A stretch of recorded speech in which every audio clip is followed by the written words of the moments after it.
మాజీ సీఎం జగన్మోహన్ రెడ్డిని లేని కేసులో ఇరికించాలి అనేది సీఎం చంద్రబాబు ప్లాన్ అన్నారు మాజీ మంత్రి పేర్ని నాని. తనను 52 రోజులు జైల్లో పెట్టడం మీద జగన్ పై చంద్రబాబు కక్ష కట్టారని తెలిపారు. ప్రెజెంట్ ఏపీలో రాజ్యహింస నడుస్తోంది అన్నారు. అందుకే లిక్కర్ కేసులో కథ స్క్రీన్ ప్లేతో టీడీపీ నేతలు రోజుకో కథ అల్లుతున్నారని విమర్శించారు పేర్ని నాని.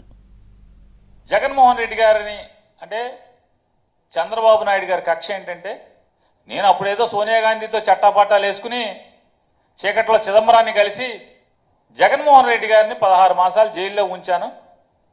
నేను 40 ఏళ్ల ఇండస్ట్రీ కాబట్టి జగన్మోహన్ రెడ్డి గారిని నేను ఉంచుతాను, నా అనుభవం అది. అనుభవం లేని జగన్మోహన్ రెడ్డి నన్ను 56 రోజులు లోపల ఉంచుతాడా అని కక్ష.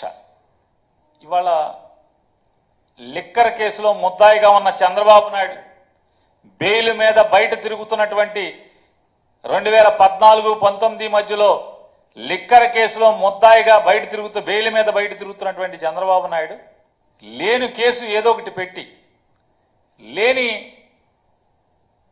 అవినీతిని లేదా లేని దొంగతనాన్ని సృష్టించి నన్ను పెట్టాడు కాబట్టి మళ్ళీ జగన్మోహన్ రెడ్డి గారిని లోపల పెట్టాలనేటువంటి తంతు మనం చూస్తున్నాం.